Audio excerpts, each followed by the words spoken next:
Hi everyone, my name is Phil Hansen and I'm an artist, but I didn't actually create these artworks. They were created by attendees at virtual conferences that I presented at. And in a minute, I'm gonna dig into the process of how you bring the virtual space into the real world physical space. But first I wanna tell you a little bit more about my life, about my story. Because I had an experience in my life that is really applicable to where we are today. And that story starts back in high school, when I was first becoming interested in art. And the style that I absolutely fell in love with was called pointillism, which is just using dots, lots and lots of little tiny dots to make a picture. But the repetitive action of just working with dots for hours, weeks, months on end began to take a toll on the nerves in my arm and my hand began to shake. Initially, I just held the pen really tight, compensating for that shake, but that actually just made things worse. It even got so bad that at one point, this was the straightest line I could draw. And this was devastating. This was seemingly the end of my dream of being an artist. And so I dropped out of art school and eventually I quit doing art completely. And it took me a few years to find my way back to art because I had been hiding. I don't know if you've ever had a struggle in your life that's so big that you kind of you run away from it, you retreat. And that's what I did for a long time. But as I found my way back into art, I decided, you know what, I'm gonna go to a neurologist, get the shake checked out. And I went in, he put me through some different tests and gave me the very simple yet hard diagnosis of permanent nerve damage. And many of us have been in the doctor's office and received bad news before. It's a crummy moment. You have to sit there and reimagine your life in a certain sense. And so as I was doing that, being really quiet and I'm pondering, the doctor, he's in the room watching me and he's like, well, if your hand shakes, why don't you just embrace the shake?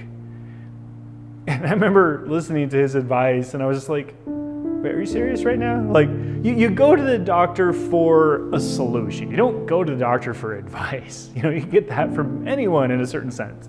But I do remember his words kind of stuck with me. And I was like, well, what would it look like if I embraced the shake? Could I still be an artist?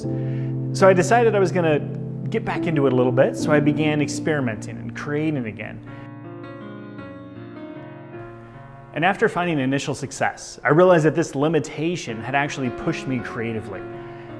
And when I realized that was a mind-changing moment because, society, our world, people around us teach us that limitations are bad, constraints are bad. We need more things to be more creative. And yet there I was experiencing the complete opposite. And when I realized that limitations could drive creativity, I wondered, could I actually create limitations? What would happen to my creativity then? And the artistic journey that followed transformed my life. I had my art videos shared all over the world. I had live interviews on CNN. I was the official artist for the 51st Grammys, was a guest on Dr. Phil, and I even gave a TED Talk. As the world has shifted from gathering in person to gathering online, I've been showing audiences the path to embracing this shake. After sharing my personal story of overcoming adversity, I engaged the audience in a mini workshop of how to generate more ideas. We're all faced with more challenges and more hardships than ever before. And this workshop is really about helping all of us see that there's not one path in front of us, there's actually many paths. And after the mini workshop, I'll share with everyone what happened after giving my TED Talk, because that was this whole other beautiful journey. And as I mentioned, I will be engaging the audience in an art creation experience, all of these artworks behind me. Now, it's really simple and straightforward. What happens is I give everybody a specific website to go to on their phone. And there, they'll be drawing little pictures based on different prompts I've given them and submitting their drawings from wherever they are in the world. When the event is finished, I download all of their digital drawings. I print all of them out, cut them apart, and assemble them into a large mosaic image. The artwork takes about 2 weeks to complete, and when it's done, I'll actually make a video of the creation process, revealing the artwork to the attendees.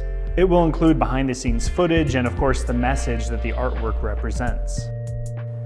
And the core of that message is that in order for us to get to the end of our journey, we all need to contribute our piece, no matter how small, and watch as they add together to create something quite incredible.